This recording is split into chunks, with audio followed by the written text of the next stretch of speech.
श्लोक दूसरे अध्याय का 29 और 30 ये 2 श्लोक पूर्ण करने का प्रयास करेंगे। आज नवीन वर्ष का पहला सत्संग है, तो यदि आज हम 2 श्लोक करेंगे तो पूरे वर्ष भर 2-2 श्लोक होते रहेंगे। तो इसलिए आज हम 2 श्लोक करने का प्रयास करते हैं ना। पीछे दोहराइएगा। आश्चर्यवपश्यति कश्चिदेन माश्चर्यवदति तथैव चान्यः। आश्चर्यवैचन्यमन्यः शृणोति श्रुत्वाप्येनं वेद न चैव कश्चित्। अनुवाद और तात्पर्य श्रील प्रभुपाद जी के द्वारा। श्रील प्रभुपाद की जय। कोई आत्मा को आश्चर्य से देखता है, कोई इसे आश्चर्य की तरह बताता है तथा कोई इसे आश्चर्य की तरह सुनता है, किंतु कोई इसके विषय में सुनकर भी कुछ नहीं समझ पाते। तात्पर्य श्रील प्रभुपाद जी के द्वारा। श्रील प्रभुपाद की जय। चूंकि गीतोपनिषद उपनिषदों के सिद्धांत पर आधारित है, अतः कठोपनिषद में 1.2.7 इस श्लोक का होना कोई आश्चर्यजनक नहीं है। श्रवणयापि बहुर्भिर्यो न लभ्य शृणुतोपि बहवोऽयं न विद्यो आश्चर्यो वक्ता कुशलो अस्य लब्धा आश्चर्योऽस्य ज्ञाता कुशलानुशिष्टः। विशाल पशु, विशाल वटवृक्ष तथा 1 इंच स्थान में लाखों करोड़ों की संख्या में उपस्थित सूक्ष्म कीटाणुओं के भीतर अणु आत्मा की उपस्थिति निश्चित रूप से आश्चर्यजनक है। अल्पज्ञ तथा दुराचारी व्यक्ति अणु आत्मा के स्फुल्लिंग के चमत्कारों को नहीं समझ पाता, भले ही उसे बड़े से बड़ा ज्ञानी जिसने विश्व के प्रथम प्राणी ब्रह्मा को भी शिक्षा दी हो क्यों न समझाए। वस्तुओं के स्थूल भौतिक बोध के कारण इस युग के अधिकांश व्यक्ति इसकी कल्पना नहीं कर सकते कि इतना सूक्ष्मकरण किस प्रकार इतना विराट तथा इतना लघु बन सकता है। अतः लोग आत्मा को उसकी संरचना या उसके विवरण के आधार पर ही आश्चर्य से देखते हैं। इंद्रिय तृप्ति की बातों में फंसकर कोई भौतिक शक्ति से इस तरह मोहित होते हैं कि उनके पास आत्मज्ञान को समझने का अवसर ही नहीं रहता। यद्यपि यह तथ्य है कि आत्मज्ञान के बिना सारे कार्यों का दुष्परिणाम जीवन संघर्ष में पराजय के रूप में होता है, संभवतः उन्हें इसका कोई अनुमान नहीं होता कि मनुष्य को आत्मा के विषय में चिंतन करना चाहिए और दुखों का हल खोज निकालना चाहिए। ऐसे थोड़े से लोग जो आत्मा के विषय में सुनने की इच्छुक है, अच्छी संगति पाकर भाषण सुनते हैं, किंतु कभी कभी अज्ञानवश वे परमात्मा तथा अणु आत्मा को एक समझ बैठते हैं। ऐसा व्यक्ति खोज पाना कठिन है जो परमात्मा अणु आत्मा उनके पृथक पृथक कार्यों तथा संबंधों एवं अन्य विस्तारों को सही ढंग से समझ सके। इससे अधिक कठिन है ऐसा व्यक्ति खोज पाना जिसने आत्मा के ज्ञान से पूरा लाभ उठाया हो और जो सभी पक्षों से आत्मा की स्थिति का सही निर्धारण कर सके। किंतु यदि कोई किसी तरह से आत्मा के इस विषय को समझ लेता है तो उसका जीवन सफल हो जाता है। इस आत्मज्ञान को समझने का सरलतम उपाय यह है कि अन्य मतों से विचलित हुए बिना परम प्रमाण भगवान कृष्ण द्वारा कथित भगवत गीता के उपदेशों को ग्रहण कर लिया जाए।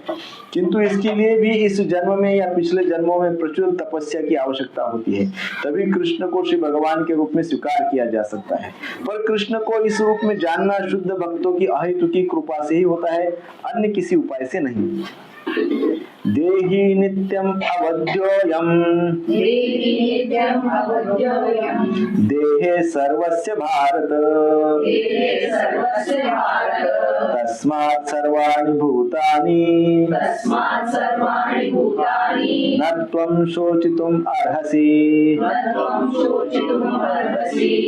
अनुवाद और तात्पर्य श्रील प्रभुपाद जी के द्वारा। श्रील प्रभुपाद की जय। हे भरतवंशी, शरीर में रहने वाले देही का कभी भी वध नहीं किया जा सकता, अतः तुम्हें किसी भी जीव के लिए शोक करने की आवश्यकता नहीं है। अब भगवान अधिकारी आत्मा विषयक अपना उपदेश समाप्त कर रहे हैं। अमर आत्मा का अनेक प्रकार से वर्णन करते हुए भगवान कृष्ण ने आत्मा को अमर तथा शरीर को नाशवान सिद्ध किया है। अतः क्षत्रिय होने के नाते अर्जुन को इस भय से कि युद्ध के उनके युद्ध में उसके पितामह भीष्म तथा गुरु द्रोण मर जाएंगे। अपने कर्तव्य में विमुख नहीं होना चाहिए। कृष्ण को प्रमाण मानकर भौतिक देह से भिन्न आत्मा का पृथक अस्तित्व स्वीकार करना ही होगा। यह नहीं कि आत्मा जैसी कोई वस्तु नहीं है, या कि जीवन के लक्षण रसायनों की अंतःक्रिया के फलस्वरूप एक विशेष अवस्था में प्रकट होते हैं। यद्यपि आत्मा अमर है, किंतु इससे हिंसा को प्रोत्साहित नहीं किया जाता। फिर भी युद्ध के समय हिंसा का निषेध नहीं किया जाता, क्योंकि तब इसकी आवश्यकता रहती है। ऐसी आवश्यकता को भगवान की आज्ञा के आधार पर उचित ठहराया जा सकता है, स्वेच्छा से नहीं। ओम अज्ञानतिमिरान्धस्य ज्ञानाञ्जनशलाकया चक्षुरुन्मिलितं येन तस्मै श्रीगुरुवे नमः। श्रीचैतन्यमनोभीष्टं स्थापितं येन भूतले स्वयं रूप कदा मह्यं ददाति स्वपदान्तिकं। वन्देऽहं श्रीगुरु श्रीयुतपदकमलं श्रीगुरुन् वैष्णवांश। श्रीरूपं साग्रजातं सहगणा रघुनाथान्वितं तं सजीवं साद्वैतं सावधूतं परिजना सहितं कृष्ण चैतन्य देवं श्रीराधा कृष्ण पादान् सहगणा ललिता श्रीविशाखान्वितं च।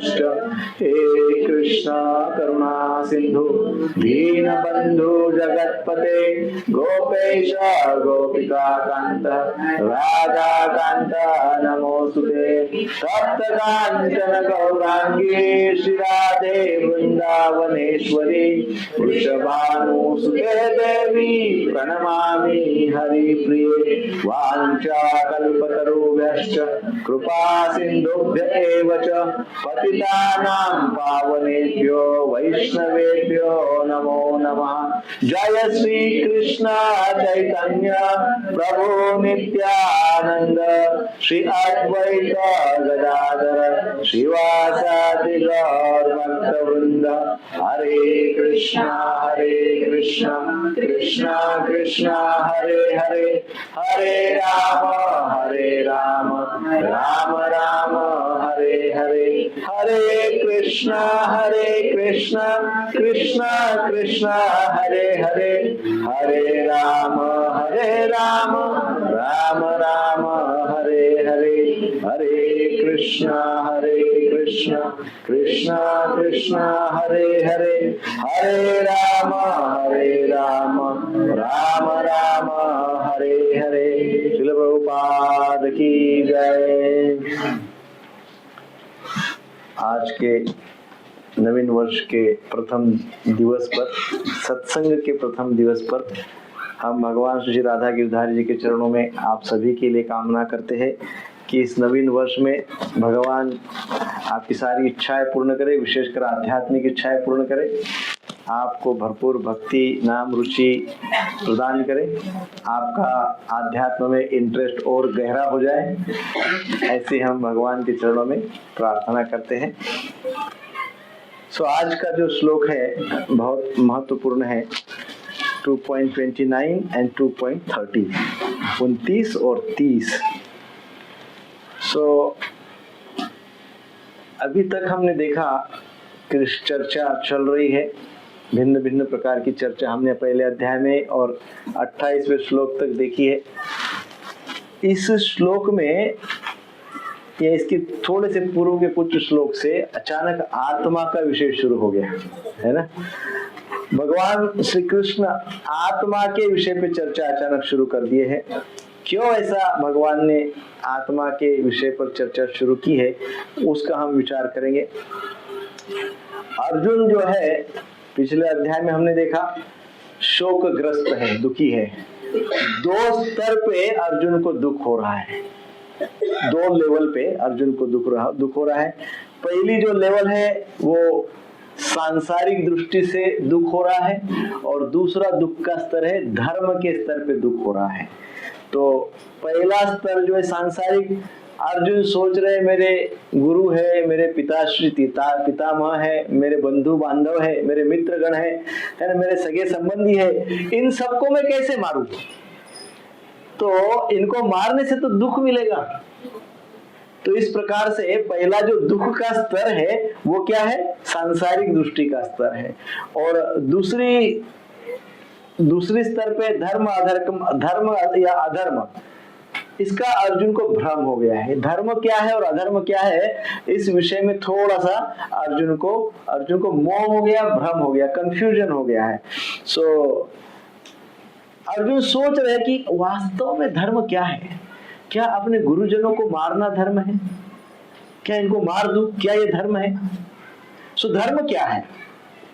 दूसरा दुख का जो स्तर है अर्जुन का, वो धर्म क्या है, जो चिंता है। फिर अर्जुन को लग रहा है कि क्या युद्ध करूं या युद्ध छोड़ दूं।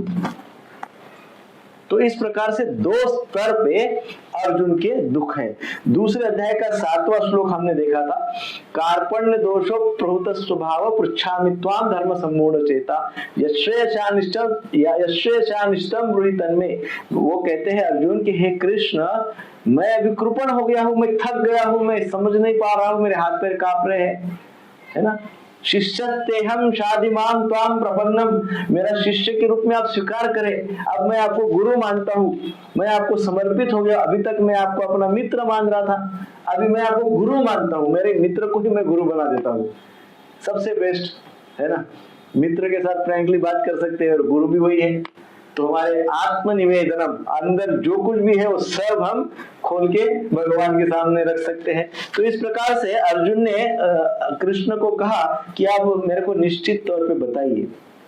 पहले तो शिष्य बनता है और फिर बोलता है कि मुझे है ना निश्चित बातें बताइए, कंफर्म बातें बताइए, घुमा फिरा के कोई बातें मत बताइए, लंबी लंबी बातें मत बताइए, ऐसी बातें बताइए जो मैं समझ सकूं, घुमा फिरा के नहीं, स्ट्रेट फॉरवर्ड सीधी सत्य बात बताइए। ऐसे दो बातें अर्जुन करते हैं। एक तो क्या बात करते हैं, पहले तो शरणागत हो जाते हैं, शिष्य बन जाते हैं, फर्स्ट थिंग। सेकंड थिंग क्या बोलते हैं कि मुझे क्लियर कट बात बताओ, मुझे समझे ऐसी बात बताओ कि वास्तव में श्रेय क्या है, धर्म क्या है, वो मुझे सरल भाषा में बताओ। तो जब इस प्रकार से सरेंडर होके भगवान को बात करते हैं अर्जुन, तब क्या होता है, जब व्यक्ति शिष्य बनता है, एक बार व्यक्ति शरणागत हो जाता है भगवान को, भगवान का शिष्य बनता है, तभी भगवान उसको आत्मज्ञान देते हैं। तब तक भगवान दुनिया भर का ज्ञान दे देंगे लेकिन आत्मज्ञान नहीं देंगे। हाँ, दुनिया भर का इंस्पिरेशन मिलता रहेगा, है ना। कार्य कैसा करे, बिजनेस कैसा करे, बिजनेस में सक्सेस कैसे हो जाए, धन कैसे अर्जित करे, इन सारे बातों का इंस्पिरेशन मिलता रहेगा, प्रेरणाएं मिलती रहेगी, लेकिन आत्मज्ञान की प्रेरणा, आत्मबोध नहीं होगा। आत्मबोध कब होगा? आत्मबोध तब होगा जब शिष्य बन जाएंगे, है ना। इसलिए दूसरे अध्याय का 7वां श्लोक है ना, कार्पण्य दोषो प्रवृत्त स्वभाव पृच्छामि त्वां धर्म सम्मूढ़ चेता यश्रेषानिष्टम ब्रूहि तन्मे शिष्यस्तेहं शादिमां त्वां प्रपन्नम। मैं शिष्य आपका हो गया हूं, मैं आपको गुरु मानता हूं। तो गुरु मानने के पश्चात ही कृष्ण ने आत्मज्ञान देना शुरू किया। तो ये हमारी आध्यात्मिक परंपरागत पद्धति है कि शिष्य जब सरेंडर होते हैं तभी भगवान आत्मज्ञान, आत्मबोध, आध्यात्मिक ज्ञान प्रदान करते हैं। तो इस प्रकार से अर्जुन की तो बात हो गई। आज का अर्जुन क्या कहता है? आज का अर्जुन मतलब हम सब आज के अर्जुन ही तो है। तो आज के अर्जुन की क्या स्थिति है? हमको भी शौक होता है, जैसे अर्जुन को शौक हुआ, ना दो स्तर पे, वैसे हमको भी शौक होता है। कोई कहता है, आज के परिप्रेक्ष्य में देखा जाए तो कोई कहता है, अरे हाय हाय मेरा बिजनेस लॉस हो गया, अरे मेरी नौकरी चली गई, अब मैं क्या करूं, अब तो सब खत्म हो गया। अर्जुन ऐसा ही बोला था, क्या करूं, मुझे कुछ समझ में नहीं आ रहा है, मेरे हाथ पैर कांप रहे, मेरा कॉन्फिडेंस चला गया, मेरे शस्त्र अस्त्र गीत हाथ से छूट रहे हैं, पसीने पसीने हो रहा हूँ। ऐसा होता है ना, जब हमारे सामने दुख आ जाता है किसी प्रकार का, तो कोई कहता है कि क्या करूं, अब तो सब खत्म हो गया, अब तो मेरा ये गया वो गया, इस प्रकार से, है ना।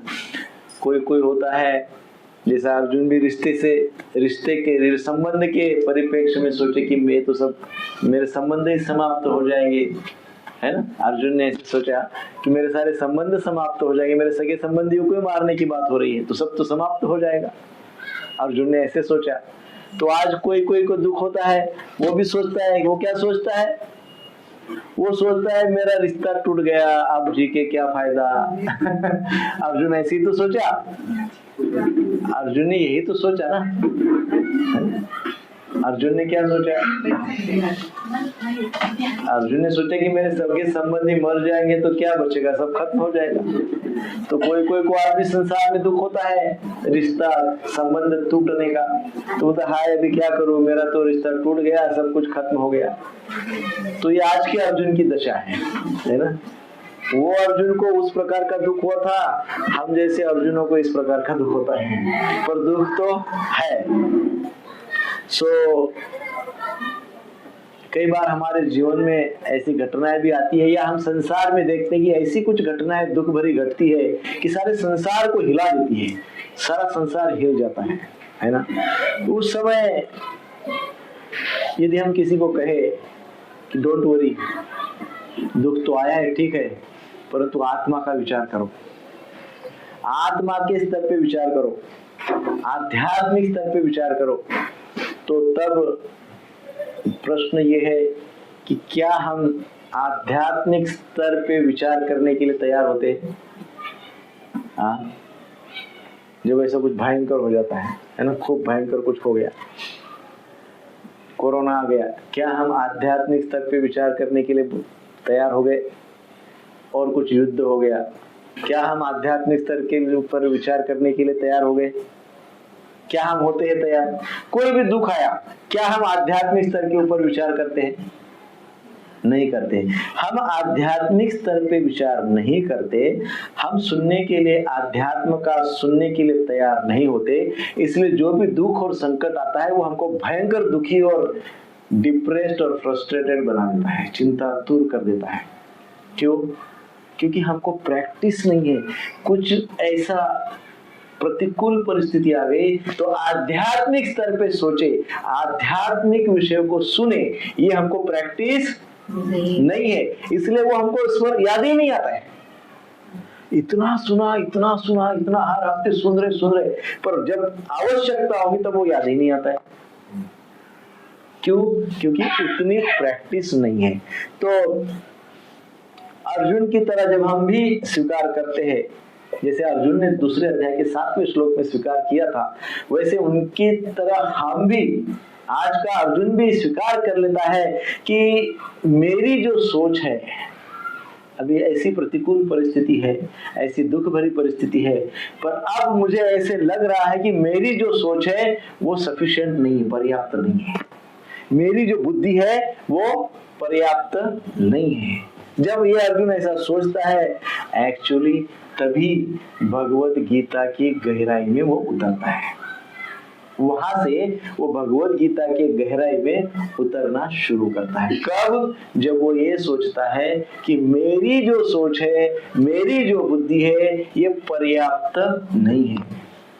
तब वो भगवान के पास जाके आत्मनिवेदनम, अपने मन की बात भगवान को करता है ना। तभी भगवत गीता की शुरुआत होती है। तो कई लोगों के तो जीवन में 1000 बार भगवत गीता सुनी है, लेकिन शुरुआत हुई नहीं, भगवत गीता की जीवन में शुरुआत हुई नहीं। क्यों नहीं हुई? क्यों नहीं हुई? इम्प्लीमेंट नहीं। क्योंकि उसने जब वो परिस्थिति आई तब ये नहीं सोचा कि मेरी बुद्धि पर्याप्त नहीं है, मेरी बुद्धि, मेरे विचार सफिशिएंट नहीं है। उसने सोचा अरे ऐसा परिस्थिति है, चल मैं ये करता हूँ, चल मैं वो करके देखता हूँ, मैं वो करके देखता हूँ, मैं ये करके देखता हूँ, मैं वो करता हूँ, मैं ऐसा करता हूँ, मैं उसको मिलता हूँ, उसको बोलता हूँ, इसको बोलता हूँ। दुनिया भर के उसने चेष्टाएं की है, पर एक बात जो आवश्यक है वही नहीं की। आध्यात्मिक स्तर के या आध्यात्मिक ज्ञान को श्रवण करना, समझना, सोचना, पढ़ना, यही नहीं किया। ये छोड़ के सब कुछ किया, इतना छोड़ के सब कुछ किया। तो इसलिए क्या होता है, व्यक्ति गीता तो बहुत बार सुनता है, पढ़ता है, सब कुछ होता है, लेकिन इम्प्लीमेंट तब होता नहीं है, जीवन में भगवत गीता नहीं उतरती है। क्यों? क्योंकि वो जिस समय ये सोचना होता है कि मेरी बुद्धि पर्याप्त नहीं है, उस समय वैसा वो सोचता नहीं है। द्रौपदी का हमने 3-4 बार उदाहरण दिया है। द्रौपदी का जब विकट परिस्थिति आई, अत्यंत प्रतिकूल परिस्थिति आई, तब द्रौपदी ने क्या किया? तब द्रौपदी ने भीष्म पितामह को प्रार्थना की, बहुत गिड़गिड़ाई, उनको बहुत प्रार्थना की। उसके पश्चात द्रोणाचार्य को प्रार्थना की, कृपाचार्य को प्रार्थना की। इतने बड़े बड़े महारथी, धर्म के ज्ञाता, शुद्ध सात्विक पवित्र आत्माएं, उन सबको प्रार्थना की। जब वो प्रार्थना कर रही थी तब तक कृष्ण ने कोई हेल्प नहीं की। जब तक द्रौपदी अपना पूरा प्रयास कर रही थी तब तक कृष्ण ने कोई हेल्प नहीं की, क्योंकि कृष्ण सोच रहे कि ये तो अपना प्रयास कर रहे हैं, तो लेट देम डू करने दो प्रयास।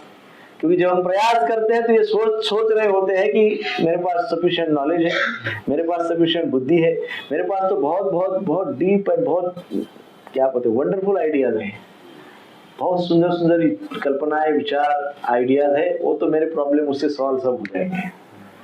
तो भगवान बोलते ठीक है, ट्राई करो, है ना। तो कृष्ण ने द्रौपदी को ट्राई करने दिया, पर जब द्रौपदी एग्जॉस्ट हो गई कि अब सारे रिसोर्सेस खत्म हो गए, nobody is there to help, कोई नहीं मदद कर रहा है, तब द्रौपदी क्या करती है? दोनों हाथ ऊपर उठा के समर्पित हो जाती है, सरेंडर हो जाती है। जो भगवत गीता के दूसरे अध्याय के 7वें श्लोक में अर्जुन बोल रहे हैं, कार्पण्य दोषो प्रभुत स्वभाव, अर्जुन सरेंडर हो रहे। जब सरेंडर हो जाती है कृष्ण को, कहती है कि आप ही सब कुछ हो, तब कृष्ण तुरंत हेल्प करते हैं। तब कृष्ण क्या करते हैं? तुरंत को बोल देते हैं, प्रोटेक्ट करते हैं। तो वैसे ही प्रतिकूल परिस्थिति जब आती है तब हमको समर्पित भाव से भगवान का स्मरण करके आध्यात्मिक बातें जो हमने अभी तक सुनी है उसको रिवाइज करना चाहिए, उसको हमको मेमोराइज करते आना चाहिए। हमने अभी तक 100 बातें सुनी होगी, कम से कम 5 बातें तो भी उस समय याद आनी चाहिए। 100 में से 5 नहीं तो 2 तो बातें याद आनी चाहिए, 2 नहीं तो 1 तो आनी चाहिए याद, कोई भी एक बात जो हमने सुनी है अभी तक आध्यात्मिक, उस समय उस बात को स्मरण करना चाहिए। सो इस प्रकार से भगवान का स्मरण, आध्यात्म का स्मरण होता है, तभी भगवत गीता गहराई से हमारे जीवन में उतरती है। और ये 2.29 एंड 30, 29 और 30 नंबर का श्लोक वही दृष्टि हमको देने वाले हैं, वही विजन हमको देने वाले हैं कि कैसे हम इस प्रकार की प्रतिकूल परिस्थिति में आध्यात्म की ओर मोड़ सकते हैं। वो इन 2 श्लोकों में हमको मिलता है। 29वें श्लोक में आत्मा के विषय में बताया गया कि आत्मा एक बड़ा अद्भुत रहस्य है। बोला गया आध्यात्मिक अर्थात आदि आत्मिक अर्थात सबसे पहले the first priority is spirit soul. आत्मिक अर्थात आत्मा, आदि अर्थात वेरी फर्स्ट। सो हमारे जीवन की फर्स्ट प्रायोरिटी क्या होनी चाहिए? आत्मा। जिसके जीवन की फर्स्ट प्रायोरिटी आत्मा है वो आध्यात्मिक, फर्स्ट प्रायोरिटी।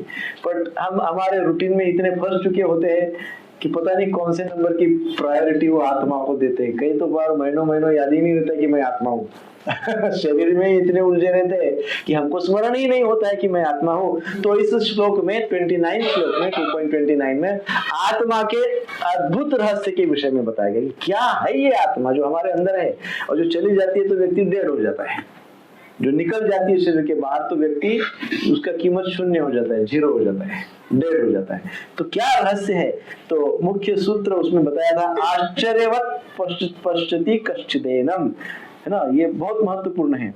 आश्चर्यवत पश्यति कश्चिदेन, आश्चर्यवत वदति तथैव चान्य, आश्चर्यवत गैनम मन्य शृणोति। तो इस प्रकार से 3 बातें बताई गई है। तो आत्मा इतना रहस्यमय है, तो आत्मा इतना निकट होकर भी इतना रहस्यमय क्यों है? हमारे सबसे निकट कौन है?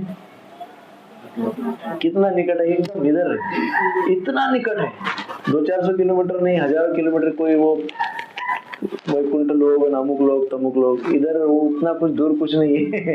कहाँ है?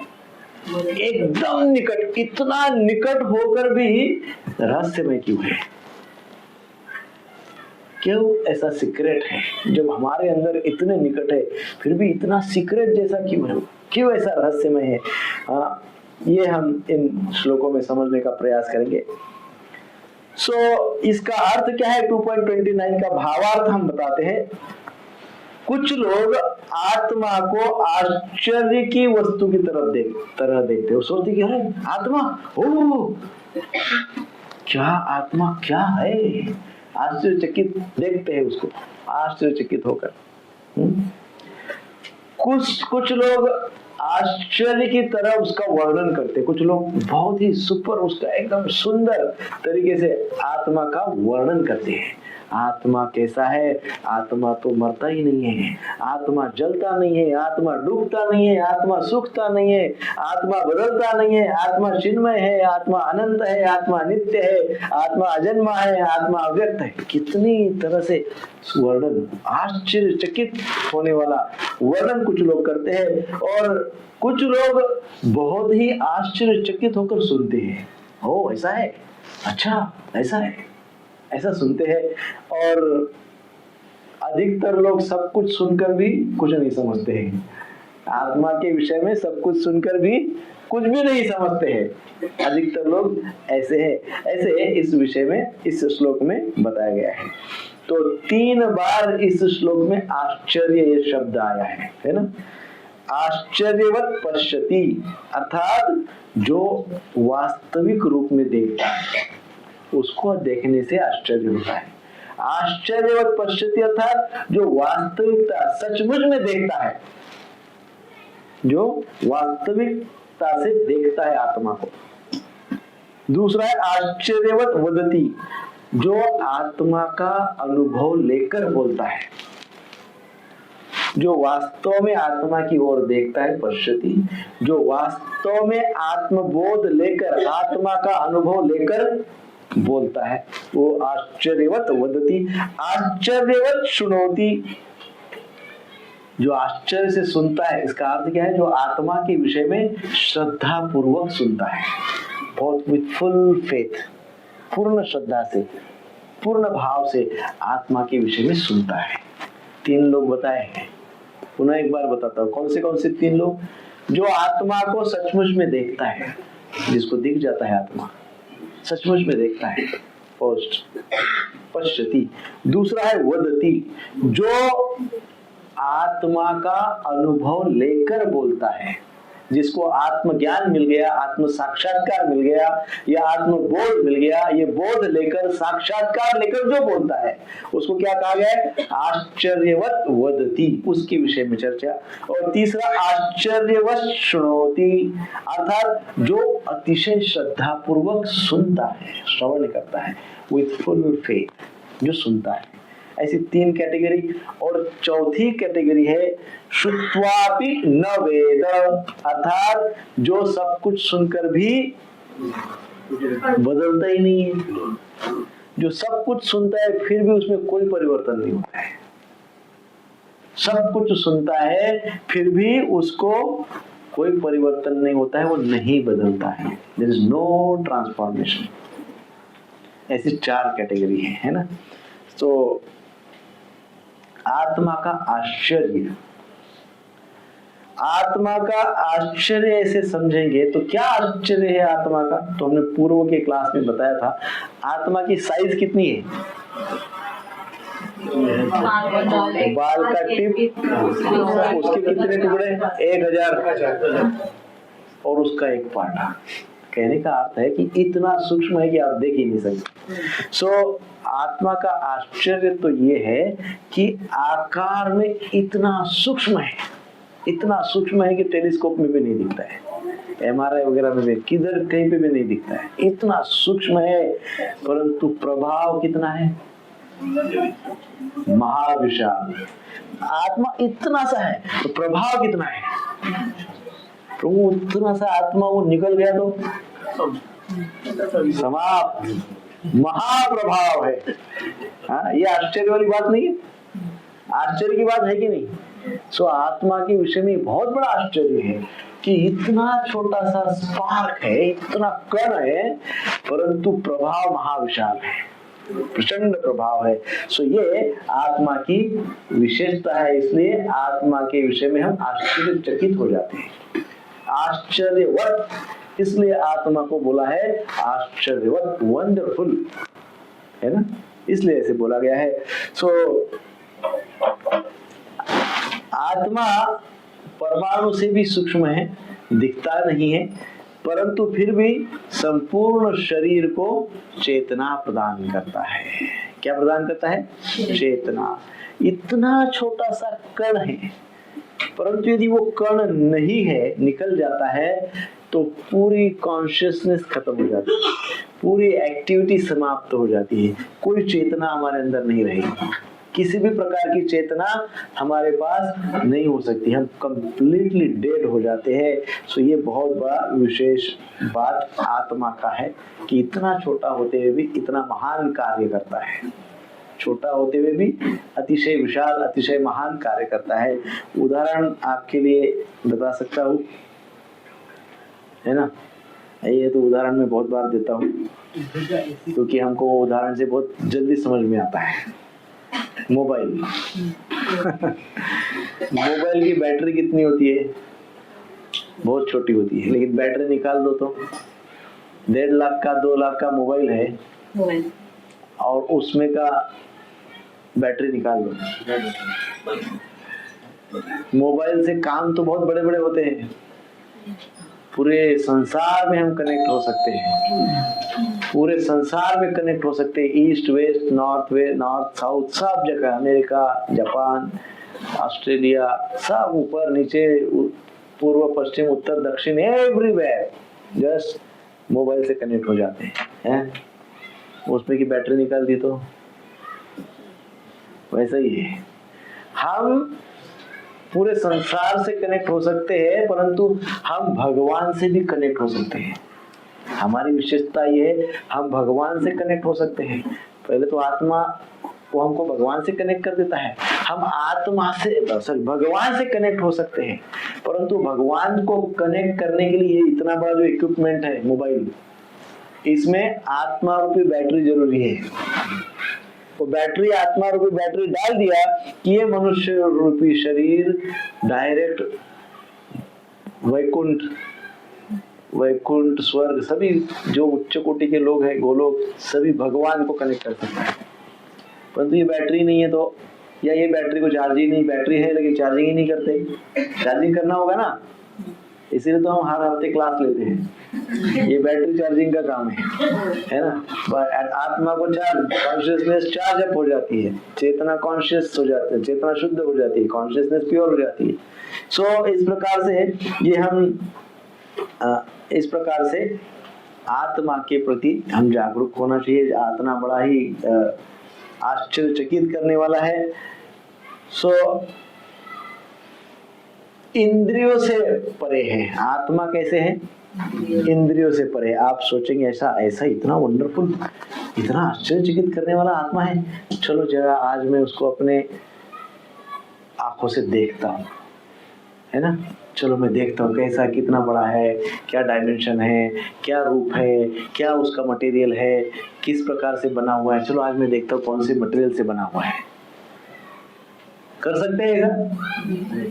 क्यों यार, अपने अंदर तो है, सबसे निकट तो है, लेकिन उसको इंद्रियों से नहीं जान सकते, ऐसा बताया गया है। आंखों से वो दिखाई नहीं देता है, माइक्रोस्कोप से दिखाई नहीं देता है, इवन एआई भी कुछ नहीं कर सकती है। एआई से भी आप उसको नहीं देख सकते, एआई से भी उसको आप नहीं पकड़ पाते हैं, परंतु जब मैं हूँ की अनुभूति होती है तो तब हम आत्मा को देख सकते हैं। तेरा मैं हूँ, अब हम इसको कैसे समझेंगे? मैं हूँ 10 सेकंड के लिए यदि आप एक एक्सरसाइज करें, आंख बंद कर दे। आंख बंद करने से क्या होगा? आपको कुछ नहीं दिखेगा। कुछ दिखेगा आपको? आपके हाथ, आपका शरीर नहीं दिखेगा, कुछ भी नहीं दिखेगा, आप स्वयं, आपका शरीर भी नहीं दिखेगा। और इस प्रकार से आपको कुछ भी नहीं दिख रहा है और आप कह रहे हैं मैं हूँ, आपको दिख तो नहीं रहा है, कुछ दिख रहा तो नहीं है। ऐसे ध्यान लगाइए 10 सेकंड, आंख बंद करें। अब कुछ नहीं दिख रहा है, अब बोले मैं हूँ, मैं हूँ, ऐसा आप देख रहे हैं तो आप कहा मैं हूँ, दिख तो नहीं रहा है, मैं तो हूँ, मैं हूँ, मैं हूँ, मैं हूँ, मैं हूँ, परंतु दिख नहीं रहा हूँ, मैं हूँ। अब वो मैं कौन है जो दिख नहीं रहा है? आत्मा है ना। सिंपल एक्सरसाइज, बहुत बड़ा रॉकेट साइंस है क्या? सिंपल साइंस है। थोड़ी देर रोज ऐसा आंख बंद करिए, मैं हूँ, मैं हूँ, मैं हूँ। दिख तो नहीं रहे हो तो मैं कौन हूँ? जो नहीं दिख रहा है वो आत्मा है, मैं वो है ना। सरल एक्सरसाइज, 10 सेकंड की एक्सरसाइज रोज न्यू ईयर रिजोल्यूशन में डाल दीजिए। रोज आत्मा को रियलाइज करना, रोज आत्मा का बोध लेना, रोज आत्मा के प्रति ज्ञानी होना, है ना, आत्म साक्षात्कार लेना। तो this is new year resolution. कितने सेकंड का एक्सरसाइज बताया? 10 सेकंड। आप बड़े बड़े रिजोल्यूशन बनाते होंगे, आप उसको कितना फॉलो करते हैं मुझे पता नहीं, क्योंकि हम बनाते तो बहुत अच्छे सुंदर रिजोल्यूशन, लेकिन 5 जनवरी तक सब खत्म हो जाते हैं। आज की 4 जनवरी है, 5 जनवरी तक तो कोई समाप्त हो जाते हैं, बन के खत्म हो जाते हैं। इसलिए मैंने 10 ही सेकंड का रिजोल्यूशन दिया। ये 10 सेकंड का रिजोल्यूशन है। 10 सेकंड तो मिल ही जाते हैं, चलते फिरते उठते बैठते, कभी भी नींद में से उठे सोने को जा रहे हैं, बस आंख बंद कर लीजिए। शरीर आपको दिखेगा नहीं, कुछ नहीं दिखेगा, बट आपको अनुभूति आपके अस्तित्व की होगी। आपको कुछ दिख नहीं रहा है लेकिन आपका अस्तित्व अनुभव हो रहा है कि नहीं? तो आप वो हो जो दिखने के परे है, दिखते नहीं है, क्योंकि अस्तित्व की अनुभूति हो रही है। So this is one resolution that you can do every day for 2026 2026 में, है ना। सो ये अनुभूति जब हो जाती है तो ये आत्मा का ओरा, आत्मा की आभा होती है जो आप फील करते हो। ओरा ऑफ द स्पिरिट सोल, जो आप 10 सेकंड 5 सेकंड के लिए फील करते हो। स्पर्श होता है आपको आपके अपने ही आध्यात्मिक शरीर का ओरा। आप उस आध्यात्मिक शरीर के ओरा के अंदर आ जाते हैं, है ना। अभी तक तो आपका समझ भौतिकता ही है ना, जो दिखता है वही है, जो नहीं दिखता है तो पता ही नहीं है, ऐसा भाव है। परंतु इसमें क्या हो जाता है, आप स्पिरिचुअल ओरा के अंदर आ जाते हैं। और ये बहुत ही रेगुलर एक्सरसाइज करने से धीरे धीरे व्यक्ति आध्यात्मिक स्तर पे एक्टिवेट हो जाता है। सो इस श्लोक में 3 आश्चर्य बताए हैं। समय हो गया क्या? 3 आश्चर्य बताए हैं। पहला आश्चर्य बताया है आश्चर्यवत पश्यति कश्चितेन, जो आश्चर्य की तरह देखता है। अब देखना, आश्चर्य की तरह आत्मा की ओर देखना अर्थात ये बड़े महापुरुष की दृष्टि है। हम तो आत्मा समझते ही नहीं, तो देखने की तो बात ही कहीं दूर की है। तो ये जो बात बताई गई है ये महापुरुषों के लिए बोल रहे। क्या है? जो वो हर जीव को देखते, शरीर को नहीं देखते हैं। वो जब हमारी ओर देखते तो हमारे शरीर को, हमारे फिजिकल पर्सनालिटी को नहीं देखते हैं, वो हमारे अंदर की आत्मा को देखते हैं, है ना। तो जब वो आत्मा को देखते हैं तो बड़े आश्चर्यचकित होते हैं, अरे ये तो भगवान का अंश है, part and parcel of the Lord, part and parcel of the supreme personality. पर ये देखने की दृष्टि केवल महापुरुष के पास होती है, जो आध्यात्मिक स्तर पे है उन्हीं के पास ये दृष्टि होती है कि जो सबको देखते हैं लेकिन सब में एक ही तत्व देखते हैं, वो है आत्मा, भगवान का अंश, part and parcel of the Lord, supreme personality of godhead. वो देखते हैं, उनको वो दिखता है। और इसलिए वो किसी में भी भेद नहीं करते, समान दृष्टि रहती है उनकी, क्योंकि सभी में वो एक ही तत्व है। उसी को कहते हैं कि हम सब एक समान हैं, हमारे में कोई भेद नहीं है, कोई स्त्री पुरुष वृद्ध युवा ऐसा कोई भेद नहीं है, क्योंकि हमारे अंदर सभी के अंदर वो एक ही आत्म तत्व है, वही भगवान का अंश सभी के अंदर है। इसलिए हम सब इक्वल हैं। तो जब इक्वालिटी की बात आती है तो वो कौन सी बात होती है? वो आध्यात्मिक स्तर पे इक्वालिटी है। आध्यात्मिक स्तर पे हम सब समान हैं, लेकिन भौतिक स्तर पे कोई भी दो व्यक्ति समान नहीं है। और संसार में इतना बड़ा भ्रम हो रहा है कि संसार में आध्यात्मिक स्तर की समानता को कोई देखने के लिए तैयार नहीं है, और जो बिल्कुल ही समान नहीं है उसको समान करने की कोशिश कर रहे हैं, है कि नहीं? आप बताइए, दो जुड़वा भाई या दो जुड़वा बहनें, वो भी समान नहीं होती है? समान नहीं होता है कोई भी। भौतिक स्तर पे कोई समान नहीं है।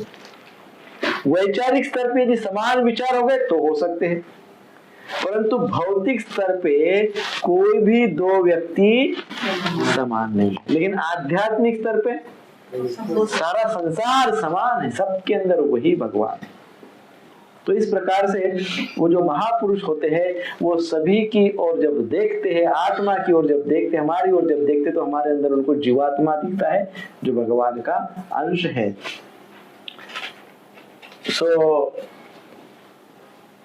दूसरी बात बताई गई है, दूसरी बात है आश्चर्यवत वदति तथैव चान्यः, जो आश्चर्यचकित होकर बोलता है भगवान के विषय में।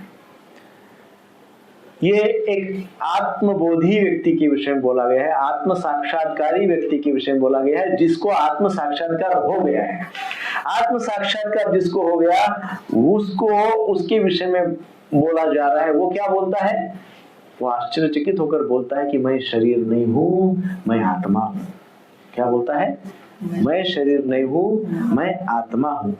तो इसको केवल एक किताब में लिखी हुई बात न समझे, ये अपने अनुभव की बात है।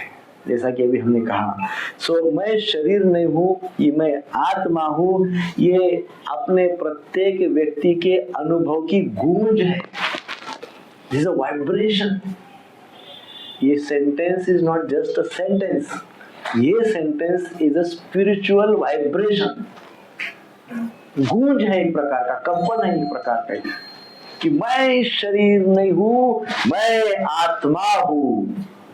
ये वाइब्रेशन है, स्पिरिचुअल डीप वाइब्रेशन है, डीप तत्व है। मैं शरीर नहीं हूं, मैं आत्मा हूं। इस प्रकार से अब जब इस प्रकार से लोग सुनते हैं, ऐसे तत्वज्ञ व्यक्ति का, ऐसे आत्मबोधि आत्म साक्षात्कारी व्यक्ति से जब कोई लोग सुनते हैं, तो निश्चित ही ये इस प्रकार के शब्द सुनकर उनका जीवन बदल जाता है। ये निश्चित होता है, क्योंकि दे टेक इट सीरियसली, और उसको गंभीरता से लेते हैं। तीसरा आश्चर्य बताया गया है, आश्चर्यवश्चैन्य मन्यः शृणोति, जो आश्चर्यचकित होकर श्रद्धा भाव से सुनता है, श्रवण करता है। बहुत कम लोग ऐसे हैं जो श्रवण को, सुनने को एंटरटेनमेंट नहीं समझते हैं। क्या समझते हैं? वो समझते हैं this is for transformation, this is not for entertainment. श्रवण, सुनने को एंटरटेनमेंट नहीं समझते हैं। What do you think? वो सोचते हैं कि this is for my upgradation, my transformation. श्रवण अर्थात नॉट एंटरटेनमेंट, श्रवण अर्थात अपग्रेडेशन, ट्रांसफॉर्मेशन। श्रवण मीन्स ही ट्रांसफॉर्मेशन, श्रवण अर्थात ही परिवर्तन। और श्रवण से परिवर्तन नहीं हो रहा है तो देन इट इज एंटरटेनमेंट। तब वो क्या है? मनोरंजन है। कोई व्यक्ति बदल ही नहीं रहे हैं, श्रवण तो बहुत कर रहे, बदल ही नहीं रहे, अर्थात तो श्रवण ही नहीं कर रहे हैं, वो तो केवल मनोरंजन कर रहे हैं, एंटरटेनमेंट के लिए कर रहे हैं सब कुछ, है ना। ट्रांसफॉर्मेशन।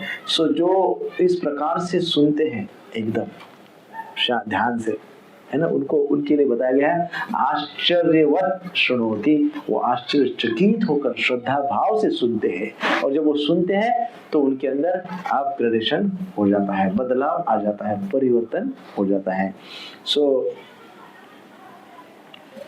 कई प्रकार के लोग होते हैं। उदाहरण यदि दे तो सत्संग में 2 प्रकार के लोग आते हैं, है ना।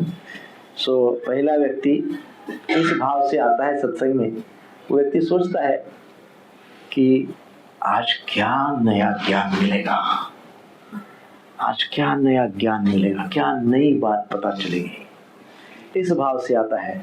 तो उस व्यक्ति का भाव होता है, वो आईटी वाला होता है, इंफॉर्मेशन टेक्नोलॉजी वाला उस व्यक्ति का भाव होता है ओनली कलेक्शन।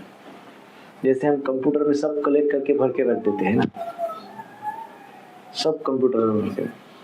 कई बार हम लोग दर्शन वगैरह के लिए जाते हैं, हजारों रुपया खर्चा करके दर्शन के लिए जाते हैं, साक्षात भगवान खड़े हैं, लेकिन हम खड़ा तब तक तो बोलता है बस जाओ, हो गया, आपने खटा खटा कर लिया, और वो इतने सारे 50 फोटो निकाले और आ गए घर पे और कंप्यूटर में डाल दिए। क्या हुआ उससे? आपको कुछ पता ही नहीं चला, आपको कुछ पता ही नहीं चला, आपका और भगवान के बीच में रिलेशन बना ही नहीं। आप भगवान का और आपके मोबाइल के बीच में रिलेशन बन गया, आपके बीच में तो बना ही नहीं। तो यहाँ पे कहा गया है, कई बार ऐसे होता है कि हम कई बार इंफॉर्मेशन कलेक्शन में ही ज्यादा विश्वास करते हैं। हमको जानकारी जानकारी जानकारी, मुझे ये भी जानना है, मुझे ये भी जानना है, मुझे ये भी जानना है, मुझे ये भी जानना है। जानकारी के पीछे पूरा संसार पागल हो गया। This is madness. अब क्या हो गया? किसी ने पूरा जीवन भर जानकारी में ही बिता दिया होगा, बस ये जानकारी, ये जानकारी, ये हजारों टाइप की जानकारी इधर भी कंप्यूटर में भर के रख दी होगी, हजारों प्रकार की जानकारी। अब आज क्या हो गया? एआई आ गया, आपकी जानकारी को कोई वैल्यू नहीं है अभी हम कितना जानते हैं उससे 1000 गुना ज्यादा एक सेकंड में हम जान लेते हैं है कि नहीं? एआई आ गया, क्या लाभ हुआ जानकारी करके, जानकारी इकट्ठा करके। सो पहला टाइप जो होता है, एक प्रकार होता है जो श्रवण तो करते हैं सत्संग में, परंतु कैसे? जानकारी कलेक्ट करते हैं, कलेक्शन, ओनली कलेक्शन। जैसा कोई कंजूस व्यक्ति होता है, जीवन भर धन अर्जित करता है, जीवन भर धन कमाता है, अपने लिए एक पैसा यूज नहीं करता है, क्योंकि कंजूस है। वैसे जीवन भर जानकारी लेते हैं, आध्यात्मिक हो लेते यूज, कंजूस है, एक पैसा भी उसमें का यूज, 1% भी उसमें का यूज नहीं करते हैं। तो इस प्रकार से कलेक्शन मेंटालिटी के एक प्रकार होते हैं। और दूसरा प्रकार होता है,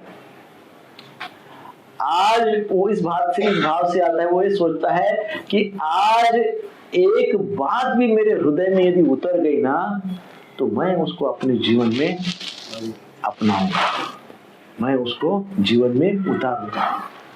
एक भी बात यदि हृदय में पहुंच गई तो मैं उसको अपने जीवन में उतारूंगा। इसलिए क्लास के अंत में हम पूछते हैं आपको, टेक होम पॉइंट, आपके हृदय में कौन सी बात उतरी, कम से कम 1-2 बातें तो बताइए। ऐसे अंत में पूछते हैं ना, तो ताकि उस भाव से आप आए कि आज कुछ तो ऐसा मिलेगा भगवत गीता में, भगवान कुछ तो ऐसे बोलेंगे जो मुझे मेरे हृदय तक पहुंच जाएगा और उसको मैं अपने जीवन में उतारने का प्रयास करूंगा, है ना। सो दूसरा प्रकार, उस प्रकार से दूसरे व्यक्ति होते हैं, सो उनको आइडियल लिसनर बोला जाता है, आदर्श श्रोता वो होते हैं। देन चौथी बात बताई गई है, श्रुत्वापेनम वेदन चैव कश्चित, अर्थात बहुत कुछ सुनकर भी उसके अंदर कोई परिवर्तन नहीं होता है, उसको कुछ नहीं समझता है, बहुत सुनकर भी कुछ नहीं समझता है ना। बहुत अनेक वर्षों से सुन रहे लेकिन कुछ नहीं होता पाए।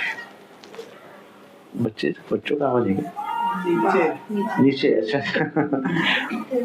सो सालों से, कई वर्षों से सुनते आ रहे, कोई परिवर्तन नहीं, फिर भी पुराने ट्रैक पे है, पुराने ट्रैक चल रहा है। वो जो भी कुछ सुन रहे हैं, उस सुनने का ना तो उनके निर्णय क्षमता पे कोई असर हो रहा है, ना ही उनके काम क्रोध के ऊपर, एंगर के ऊपर, लस्ट के ऊपर, ईगो के ऊपर कोई परिणाम नहीं हो रहा है। इतना सुनते आ रहे लेकिन इसके ऊपर 1% भी परिणाम नहीं हो रहा है और कंटिन्यूस चल रहा है पुराना ही सिस्टम, पुराना ही प्रवास, पुराना ट्रैक कंटिन्यू चल रहा है। सो ऐसे लोगों का श्रवण केवल कानों तक रहता है, बस कहाँ तक रहता है? कानों तक ही रहता है, कान में जाता है और कान से ही निकल जाता है। ये कान से बोलते नहीं, इस कान से लिया, इसका ऐसा भी नहीं होता है। इस कान से लिया इसी कान से छोड़ देते हैं इस कान से लिया इसी कान से छोड़ देते हैं। तो उसका श्रवण जो होता है वो कानों तक ही रहता है, आगे हृदय तक नहीं पहुंच पाता है। तो इसलिए उनका एक तकिया कलाम बोलते हैं ना, उनका तकिया कलाम होता है हम नहीं सुधरेंगे वो एक प्रण करके आते हैं हमेशा सत्संग में, क्या हम नहीं सुधरेंगे। उसका दूसरा अर्थ होता है कि हम नहीं सुनेंगे। जब व्यक्ति हम नहीं सुनेंगे के मोड में आता है तो उसका सीधा अर्थ होता है हम नहीं सुधरेंगे, सिंपल। सो इस प्रकार से चौथी कैटेगरी वो है कि हम नहीं सुधरेंगे। सो अब हम एक सिंपल प्रश्न अपने आप को पूछेंगे कि आपने पहले भी कई समय कई बार भगवत गीता तो सुनी होगी, परंतु कई बार हमको अपने व्यवहारिक जीवन में निर्णय लेने के प्रसंग आते हैं। तो जब ऐसे निर्णय लेने के प्रसंग आते हैं तो इतने सारे प्रसंगों में अपने जीवन का किताब खोल के देखिए, इतने सारे प्रसंग आए, कौन से ऐसे प्रसंग में मैंने सोचा कि मैं शरीर नहीं हूं, मैं आत्मा हूं? अरे भगवत गीता तो हमारा धर्म ग्रंथ है। हाँ, प्रत्येक हिंदू का बोलते हैं ना, प्रत्येक हिंदू का, मैं तो कहता हूँ कि प्रत्येक जीवात्मा का, नॉट ओनली हिंदू।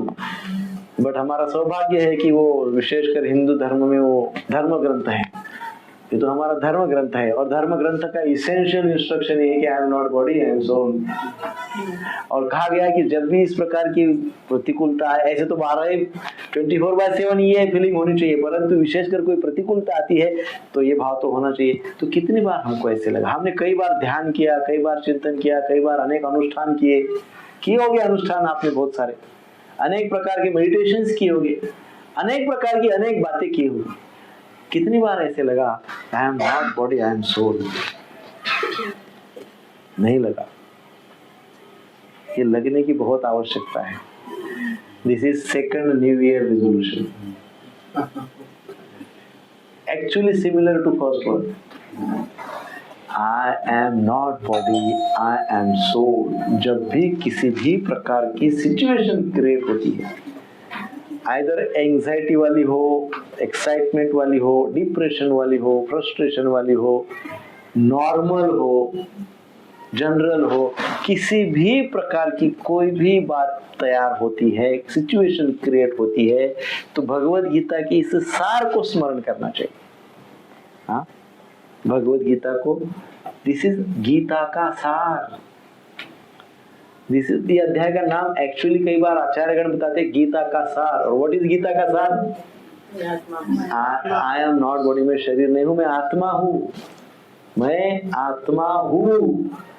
इसीलिए कई बार दूसरे धर्म के लोग जब हमारे हिंदू भाइयों को प्रश्न पूछते हैं, जो गीता के फॉलोअर माने जाते हैं, जब वो आध्यात्मिक स्तर पे, आत्मा के स्तर पे आके चर्चा करते हैं, तो हमारे अच्छे बंधुगण फेल हो जाते हैं, बात ही नहीं कर पाते हैं, फेल हो जाते हैं। क्योंकि हमने अभी तक पूजा कैसे करना है सीखा, कैसे अगरबत्ती चढ़ाना, कैसे धूप चढ़ाना, कैसे फूल चढ़ाना, कैसे नारियल फोड़ना, कैसे भोग लगाना, ये सब सीखा, परंतु आत्मा के विषय में नहीं सीखा, तो हम फेल हो जाते हैं। सो ये न्यू ईयर रिजोल्यूशन तीसरा, ज्ञानी बनो। We all of us want knowledge, divine knowledge. ज्ञानी बनो। धर्म के लिए ज्ञानी बनना बहुत आवश्यक है। अर्जुन को युद्ध करना है, अर्जुन के लिए लाइफ एंड डेथ का प्रश्न है, युद्ध करना है ना। उसके पहले, युद्ध करने के पहले भगवान ये ज्ञान अर्जुन को दे रहे कि I am not body, I am soul. हमको भी अर्जुन को जैसे युद्ध करना है, वैसे ही हमको बड़े जिम्मेदारी के साथ कर्म करना है। विद बिग रिस्पॉन्सिबिलिटीज हम अपने कर्मों को कर रहे हैं, बहुत बड़ी जिम्मेदारियां निभा रहे हैं। अर्जुन को युद्ध करना है, उसका दूसरा अर्थ है हमको कर्म करना है। हम कर्म करना है हमको, और जिम्मेदारी के साथ करना है, सक्सेसफुल होना है। तो जो फर्स्ट प्रिंसिपल है, I am not body, I am soul, वो हमको स्मरण करना, रियलाइज करना बहुत आवश्यक है ना। Third resolution. सो इस प्रकार से हम भगवान के इंस्ट्रक्शंस को, भगवद गीता के इसेंस को यदि समझते हैं और उसको अपने जीवन में उतारते हैं, इम्पोर्टेंट बात क्या है? उतारना, अपने जीवन में लाना, उतारना, आचरण, सदाचार। सो फोकस ऑन सदाचार, फोकस ऑन आचरण, आचरण के प्रति जागरूक हो। ये नेक्स्ट नंबर का रिजोल्यूशन, न्यू ईयर रिजोल्यूशन है ना। सो बहुत आवश्यक है। कोई व्यक्ति जब होता है, भक्त होता है, आध्यात्मिक के प्रति अवेयर होता है, आध्यात्मिक सत्संग करता है, तो जब वो किसी व्यक्ति को देखता है और वो व्यक्ति एक प्रकार से समझिए कि कोई नशा कर रहा है, कोई व्यक्ति देखा अपने गटर में पड़ा हुआ है, फुल नशा किया हुआ है, एकदम बड़ी विचित्र परिस्थिति है। कोई सर्वसाधारण व्यक्ति ने उसको देख लिया तो सोचेगा बेकार आदमी है ये, बेकार, थर्ड क्लास व्यक्ति है ये, नशा करता है। और कोई आपके जैसा भक्त उसको देखेगा तो वो क्या बोलेगा? वो क्या बोलेगा? आज जो हमने चर्चा की उसके आधार पर इसके अंदर भगवान का अंश है। ये शरीर को मत देखो, इसके अंदर भी क्या है? भगवान का अंश है। ये निकम्मा नहीं है, ये आज इस प्रकार से पड़ा हुआ है, क्या पता कल ये संत बन जाए। आज ऐसा है, कल इसकी क्या परिस्थिति होगी, हो सकता है बड़ा संत बन जाए, who knows। इसके अंदर क्योंकि भगवान का अंश है, इसलिए वी आर होपफुल। भगवान का अंश हमारी होप्स बढ़ा देता है। ये जो आत्मा डिवाइन है, दिव्य है, इसलिए हम सब होपफुल हैं। हम सब आशावादी हो सकते हैं कि हम भी उच्च कोटि के जीवन को प्राप्त कर सकते हैं, क्योंकि हमारे अंदर डिवाइन एलिमेंट है, आत्मा है ना। इस प्रकार से वो भक्त की वो दृष्टि होती है कि वो सत्संग उसको इस प्रकार से सब सिखाता है कि वो किसी भी व्यक्ति के अंदर जब देखता है तो उसको उसके अंदर का दिव्यत्व दिखता है, उसके अंदर की डिविनिटी दिखती है, उसकी एक्सटर्नल इम्प्यूरिटी नहीं दिखती है, उसको इंटरनल डिविनिटी दिखती है। So next resolution is try to see internal purity, internal divinity. External impurity से प्रभावित न हो, है ना। हर व्यक्ति के अंदर एक डिवाइन स्पार्क है, उसको देखने का प्रयास करो। पहले तो अपने अंदर का देखो, अपने अंदर का देखने से दूसरों के अंदर के डिवाइन एलिमेंट्स का दर्शन होगा, है ना। सो इस प्रकार से होना चाहिए। सो बहुत महत्वपूर्ण इन सब बातों में हमने देखा कि सुनना बहुत आवश्यक है। ये श्रवण, सत्संग में जो श्रवण प्रकार होता है, ये सुनना, not only in spiritual aspect, आप उसको भौतिक स्तर पे भी उसको लेते हो। तो हम छोटे होते हैं, स्कूल में पढ़ते हैं, तो स्कूल में पढ़ते ही अच्छा हमने टीचर से श्रवण किया तो अच्छे मार्क्स मिलते हैं, है ना। मटेरियल लेवल पे भी वो ट्रू होता है, सत्य है। आध्यात्मिक स्तर पे भी यदि हम श्रवण अच्छे से करते हैं तो हमारे अंदर ट्रांसफॉर्मेशन हो सकता है, परिवर्तन हो सकता है, आत्मबोध, आत्म साक्षात्कार, दिव्य साक्षात्कार हो सकते हैं, जीवन सक्सेसफुल हो सकता है। यहाँ पे भी श्रवण अच्छा करना होता है। तो शुणोति, ये शब्द हमारे लिए बहुत ही आवश्यक है। तो फिर से एक बार हम 3 प्रकार की कैटेगरी इसमें देखते हैं। श्रवण केवल बातों को समझाने के लिए, जो भगवद गीता की 29वें श्लोक के तात्पर्य में सब बातें बताई है, उसको और आसान बनाने के लिए हम इसको उदाहरण के रूप में देख रहे हैं कि 3 प्रकार से जो लोग हैं वो सुनते, श्रोता, सुनने वाला, लिसनर। They are 3 types. पहला जो टाइप है, जैसा कि मैंने थोड़ी देर पहले बताया, वो टूरिस्ट के जैसा होता है। श्रोता टूरिस्ट के जैसा होता है। क्या करता है वो? थोड़ा सुनता है, फिर थोड़ा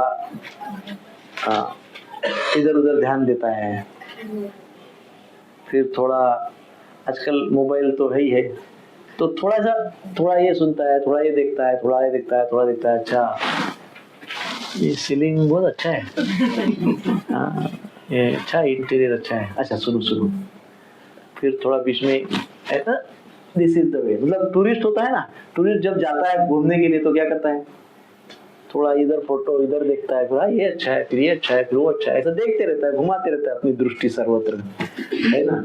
तो पहला जो टाइप होता है वो क्या होता है, टूरिस्ट टाइप लिसनर। वो बोलते तो है हम भी सत्संग गए थे, टूरिस्ट बोलते हैं अरे आप साउथ में गए थे, हाँ हम भी गए थे साउथ में। तो क्या किए, टूरिस्ट के जैसे गए थे आगे, तो हम भी सत्संग तो हम भी गए थे। अच्छा क्या किए, बहुत कुछ देखा, क्या क्या देखा, बहुत अच्छा इंटीरियर था, बहुत अच्छा प्रसाद था, बहुत अच्छा लेक्चर भी था, क्या था पता नहीं, अच्छा था लेकिन। तो हम सत्संग में गए थे, परंतु केवल हमने क्या किया, टूरिज्म किया, है ना। तो वो एक प्रकार का श्रोता होता है। दूसरे प्रकार का श्रोता होता है इज लाइक अ स्टूडेंट, वो एक विद्यार्थी की तरह होता है। वो क्या करता है, दूसरा प्रकार का श्रोता नोटबुक पेन सब लेके आता है सिंसियरली, फिर प्रश्न पूछते हैं, ध्यान से सुनते हैं, प्रश्न पूछते हैं और फिर अपने आप में बदलाव लाते हैं, है ना। विशेषकर न्यू ईयर का एक रेजोल्यूशन, नेक्स्ट रेजोल्यूशन देखिए कि अपने स्क्रीन टाइम, अपनी रिलेशनशिप और अपनी हैबिट्स, 3 बातों पे वर्क करना है। नेक्स्ट रेजोल्यूशन क्या, स्क्रीन टाइम, आप स्क्रीन पे कितना टाइम वेस्ट करते हो, स्क्रीन टाइम वेस्ट करते हुए टोटल टाइम स्क्रीन पे कितना देते हो, ये आप लिखिए, इसके प्रति अवेयर हो जाइए। Screen time. Second thing is relationship, आपका संसार के साथ, बाकी लोगों के साथ, परिवार में, समाज में, सोसाइटी में, what level of relationship you are maintaining. क्या आपको लोग खड़ूस बोलते हैं? अरे वो बहुत खड़ूस व्यक्ति है, ऐसा बोलते हैं। क्या बोलते हैं घर में, क्या आपका रिलेशनशिप कैसा है ना। Be aware of that.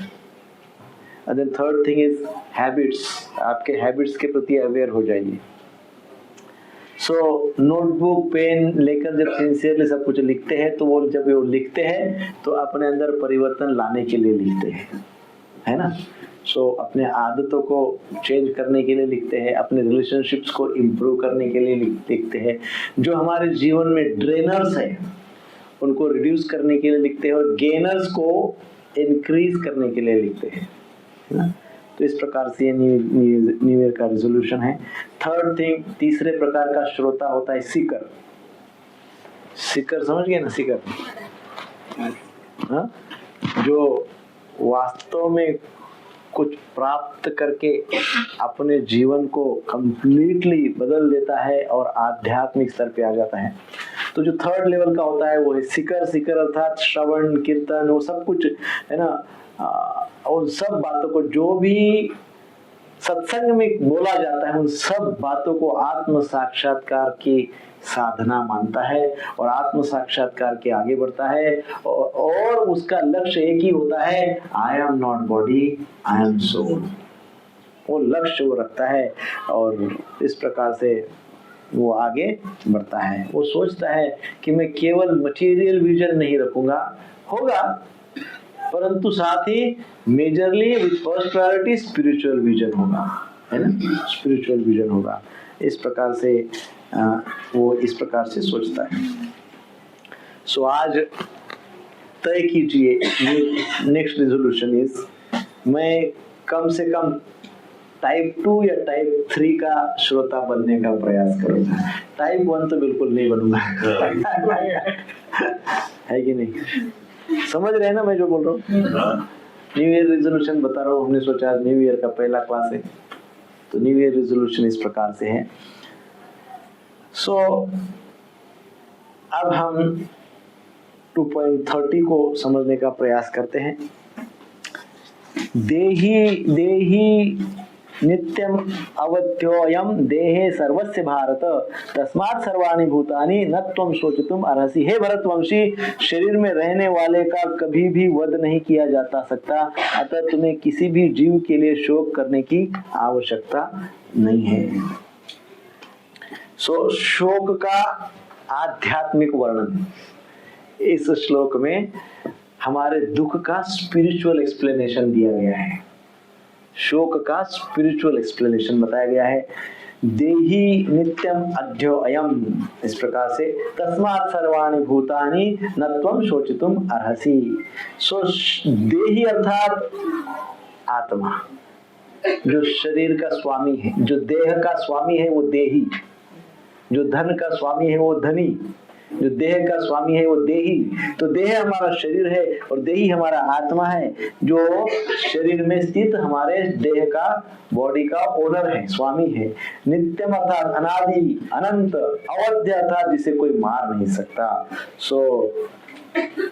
हमने पूर्व में देखा है, अग्नि जला नहीं सकती, जल भिगो नहीं सकता, वायु सुखा नहीं सकता। इस प्रकार से हमने आत्मा का वर्णन पहले ही देखा है। आत्मा अविनाशी तत्व है, ये हमने पूर्व में देखा है।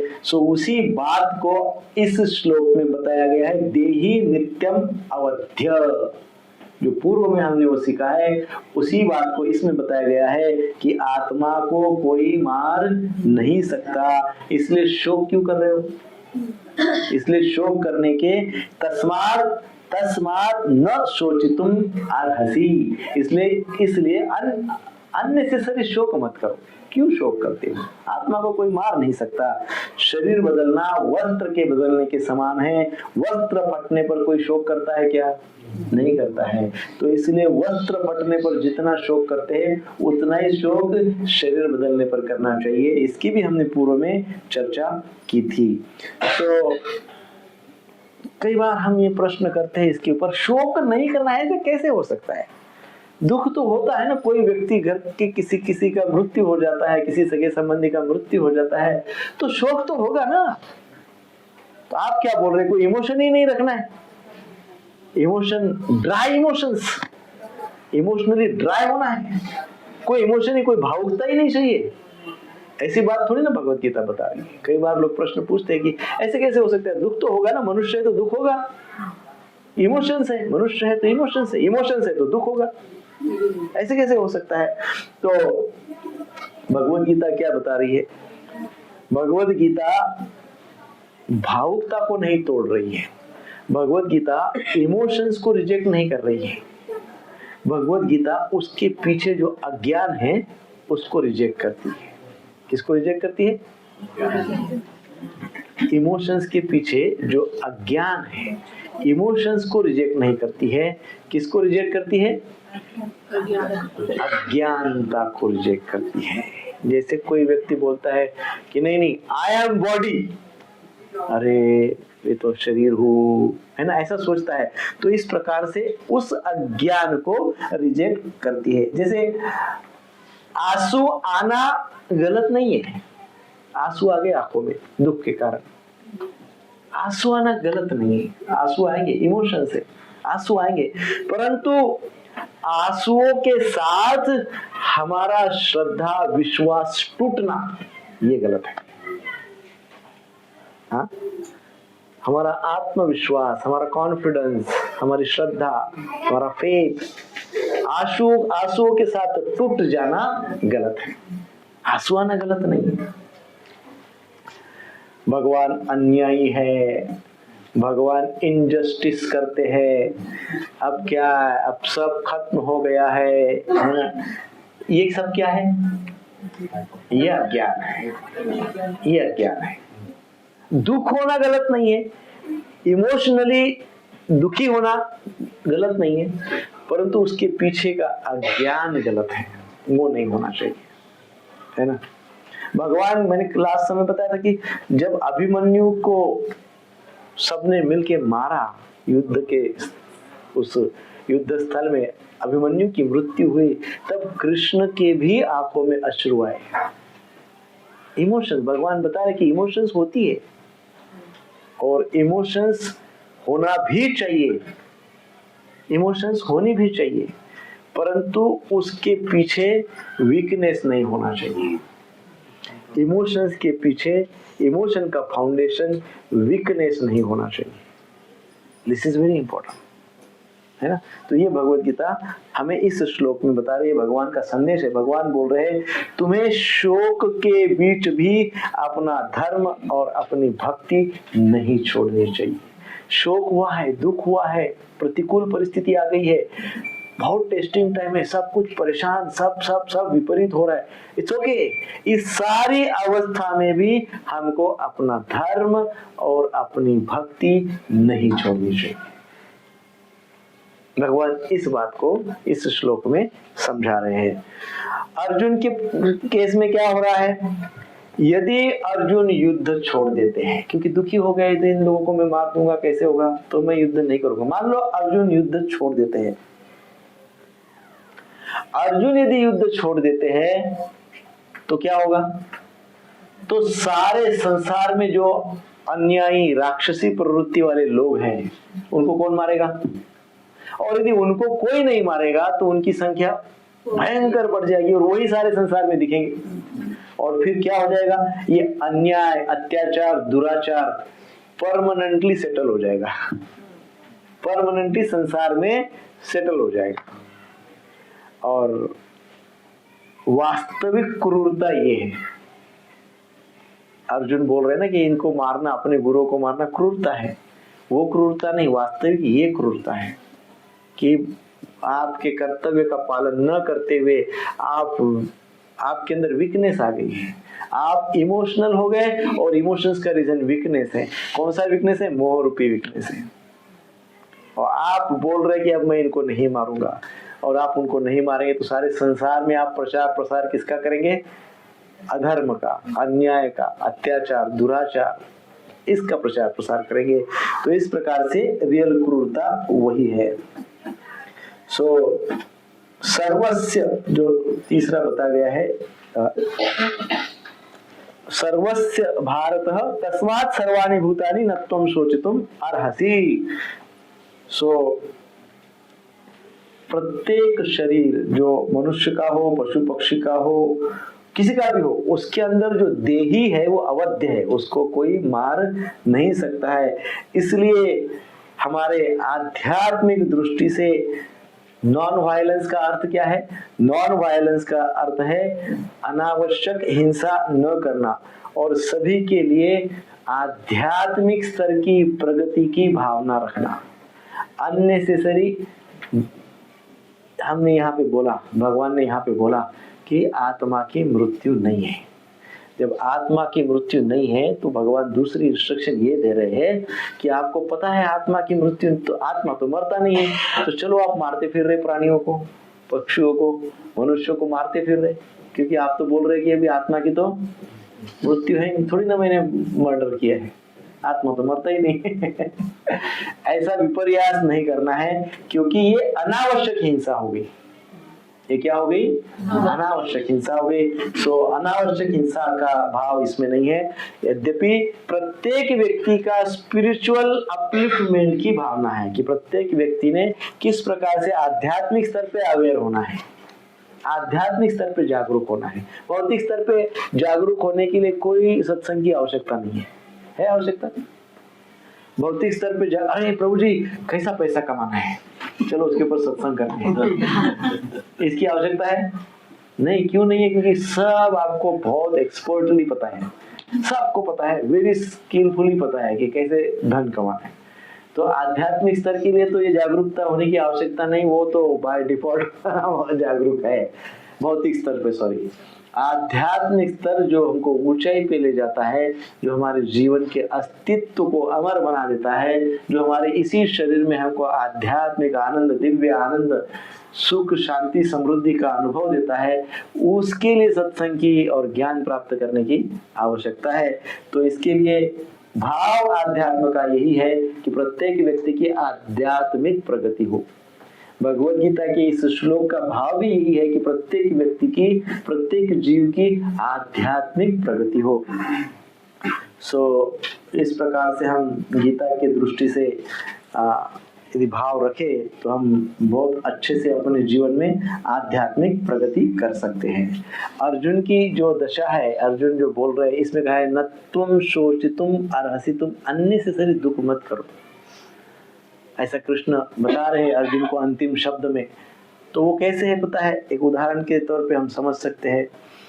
एक न्यायाधीश है, कोर्ट में न्यायाधीश है, और अब उनके सामने एक क्रिमिनल आता है और उस क्रिमिनल को न्यायाधीश फांसी की शिक्षा देती है। मतलब बाय लॉ उनको फांसी की शिक्षा रिकमेंडेड है।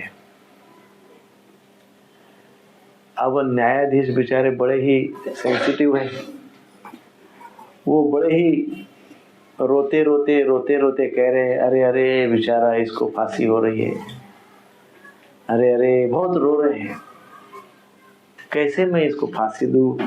अच्छा, मुझे अब इसके ऊपर बहुत दया आ रही है, इसलिए मैं इसको बाइज्जत बरी करता हूँ, इसको मैं छोड़ देता हूँ। तो क्या ये दया है? हाँ, अर्जुन ऐसे बोल रहे हैं, है ना। इन्होंने भयंकर अधर्म किया और बाकियों ने उनके अधर्म को सपोर्ट किया।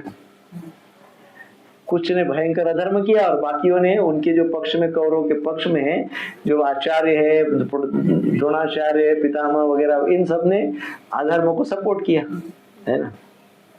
तो अब न्यायाधीश वाली बात हो रही है। न्यायाधीश बोल रहे मुझे इनके ऊपर बहुत दया आ रही है, इसलिए मैं इनको मुक्त कर देता हूँ। तो ये तो दया नहीं हुई। यही बात अर्जुन को भगवान बोल रहे हैं कि इस प्रकार की दया ठीक नहीं है। ये भविष्य में धर्म के प्रति अन्याय है, ये अधर्म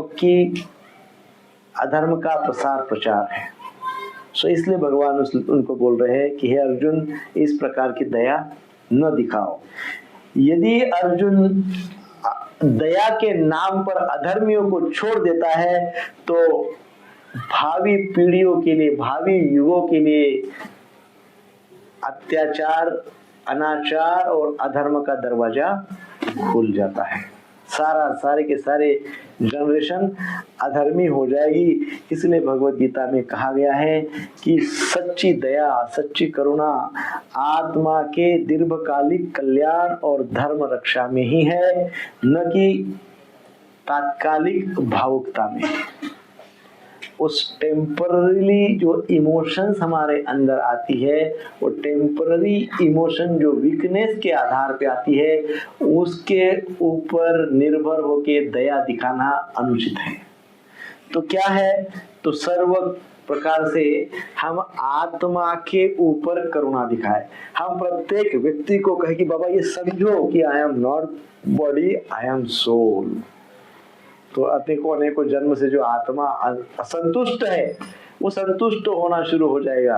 अब आध्यात्मिक कार्यकलाप करोगे तो आत्मा के स्तर की संतुष्टि मिलेगी। तो ये एक प्रकार की आत्मा के प्रति करुणा हो गई ना। पता नहीं ये आत्मा कहाँ से भटकते मनुष्य शरीर में आ गया। उसको ये पता है बेचारे को कि इस मनुष्य शरीर में ये आध्यात्मिक ज्ञान प्राप्त होगा तो मुझे संतुष्टि मिलेगी। बाकी कोई योनि में तो ज्ञान प्राप्त नहीं होता है, इसी योनि में प्राप्त होता है। तो इस योनि में ज्ञान प्राप्त होगा तो मैं संतुष्ट हो जाऊंगा, परमात्मा के साथ मेरा मिलन हो जाएगा, मैं संतुष्ट हो जाऊंगा। वो बेचारा भूखा प्यासा है, अनेक जन्मों से भूखा प्यासा है। इस मनुष्य जन्म में वो आपकी ओर आस लगा के बैठा है कि इस जन्म में तो कम से कम मैं संतुष्ट हो जाऊं आध्यात्मिक ज्ञान को प्राप्त करके, है ना। क्योंकि आध्यात्मिक ज्ञान प्राप्त होता है तो आत्मा परमात्मा का मिलन हो जाता है और परमात्मा हमको भगवत दर्शन करवा देते हैं। तो इस प्रकार से वो आत्मा अपेक्षा लेके बैठा है। तो ये न्यू ईयर का एक और रिजोल्यूशन ये भी है कि अपने स्वयं की ओर पहली दया दिखाओ। पहली दया किसकी ओर दिखाओ? स्वयं। अपनी आत्मा की ओर। बेचारा भूखा प्यासा बैठा है, उसको ये सब पानी पूरी समोसा वड़ा, ये उसको संतुष्ट नहीं करेगा। उसको संतुष्ट क्या करेगा? आध्यात्मिक ज्ञान, आध्यात्मिक आचरण, वो उसको संतुष्ट करेगा। और वो आप थोड़ा थोड़ा भी रोज उसको खिलाते जाएंगे तो आपको अनुभूति बहुत दिव्य होती जाएगी। थोड़ा थोड़ा भी उसको खिलाइए तो अनुभूति दिव्य होगी। तो इस प्रकार से ये महत्वपूर्ण बात है। आश्चर्यवत पश्यति अर्थात आत्मा एक अद्भुत रहस्य है। इससे मिलने वाले जो प्रकार है, 3 प्रकार हमने पूर्व में देखे। आत्मा को रहस्य समझते हैं क्योंकि है इतना सा और कार्य बड़े महान है। इस प्रकार से आत्मा को नित्य हमने आत्मिक स्तर पे जाके रियलाइज करने का प्रयास करना चाहिए। तो क्या करना चाहिए? तो रोज कम से कम 5 मिनट आंख बंद करके ये वाक्य बोल सकते हैं, मैं देह नहीं हूं, मैं शरीर नहीं हूं, मैं आत्मा हूं, और मेरे सामने जो भी कुछ है जीवात्मा वो सब भगवान के अंश हैं। इतना वाक्य रोज कम से कम 1 मिनट तो बोल सकते हैं, नहीं 5 मिनट तो 1 मिनट तो बोल सकते हैं। ये भी नहीं बोल सकते जो मैं पूर्व में जो एक्सरसाइज बताया वो तो 30 सेकंड की भी है, 30 सेकंड भी नहीं, 10 सेकंड की, वो तो कर सकते हैं। करेंगे कि नहीं? सो वो करना चाहिए। दूसरी बात है, जब कोई भी कष्ट या हानि हो, मैं तुरंत यह नहीं करूंगा, कहूंगा कि सब खत्म हो गया है, अब क्या करूं, ये सब मैं नहीं कहूंगा। मैं क्या कहूंगा? मैं कहूंगा मैं आत्मा हूं, मैं शरीर नहीं हूं। 10 सेकंड की वो एक्सरसाइज करूंगा और फिर निर्णय लूंगा। कभी ये नहीं कहूंगा कि अब तो सब समाप्त हो गया, सब खत्म हो गया, अब क्या रह गया, ये सब नहीं कहना है।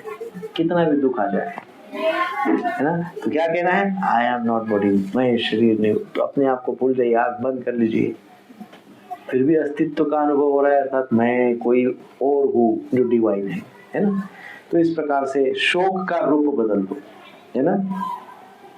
पहला है दैनिक स्मरण करो, दूसरा है शोक का रूप बदल दो, शोक का रूप बदल दो, और फिर श्रवण का स्तर बढ़ाओ।